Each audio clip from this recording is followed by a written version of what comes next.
yung talagang makakatulong sa ating bansa.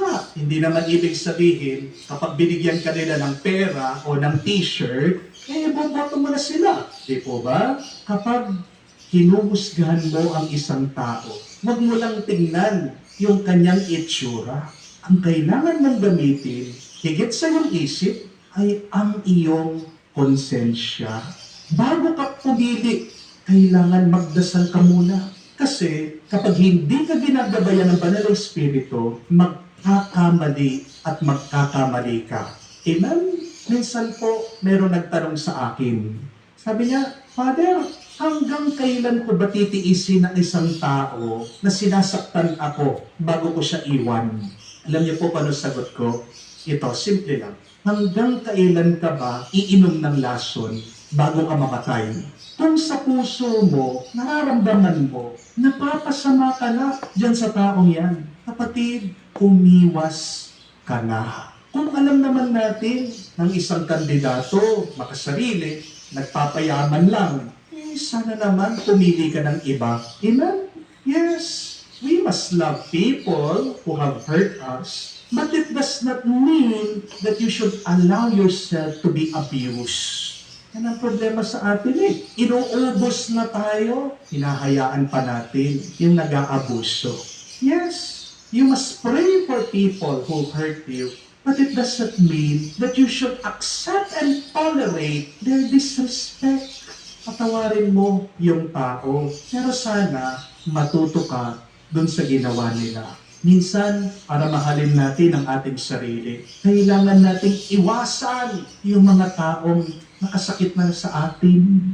Loving yourself means avoiding people who have hurt you. Taking care of yourself means putting a distance between people who disrespect and abuse you.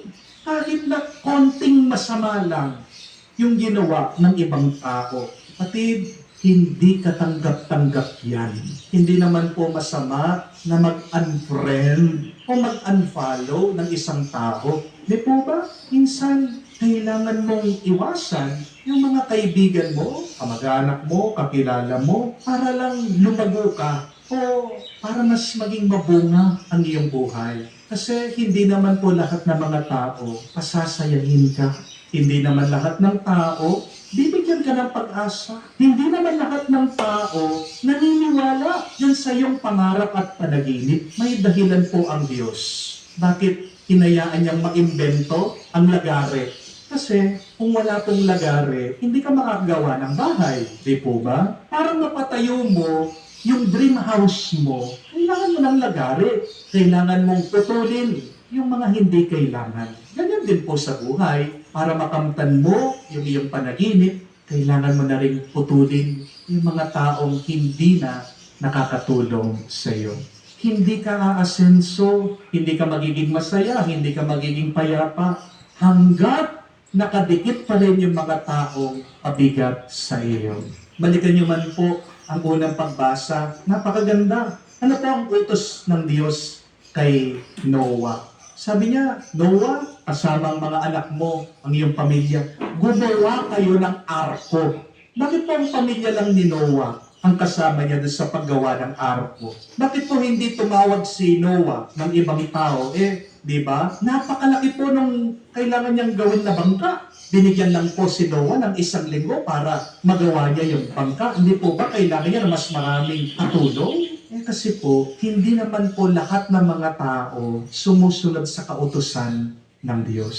Yan nga yung napansin ng Diyos Napuno na, kumalat na ang kasamaan sa mundo at wala nang ginagawa na mabuti ang tao. Tanging si Noah lang ang nakikinig at sumusunod sa Diyos.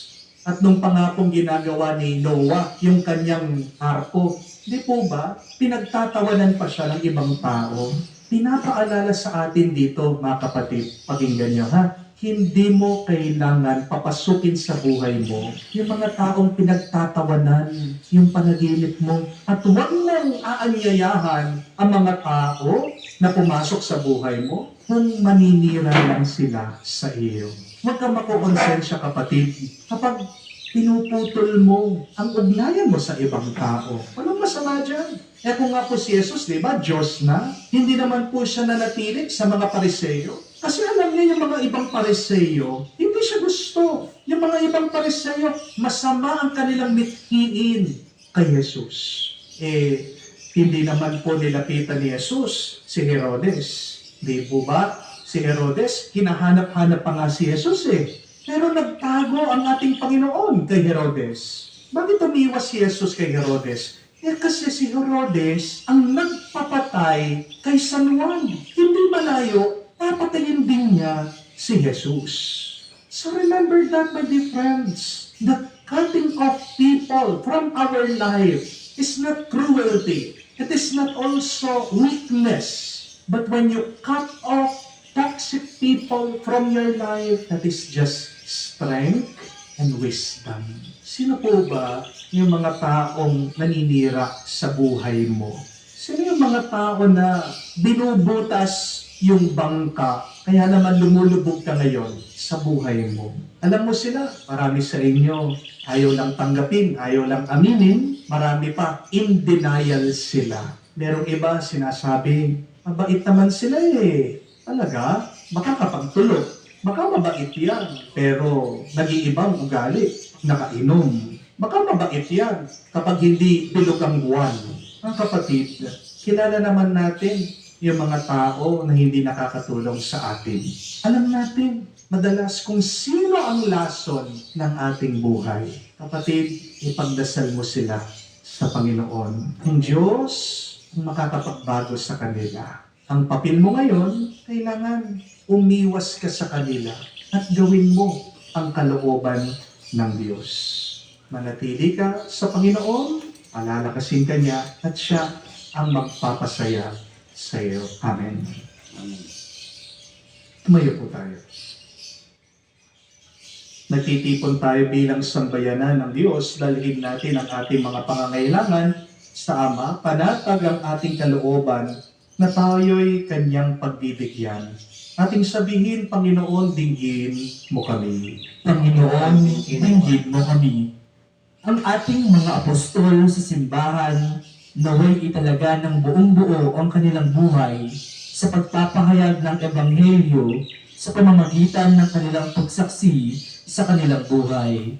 Manalangin tayo sa Panginoon. Panginoon, dinggin mo kami.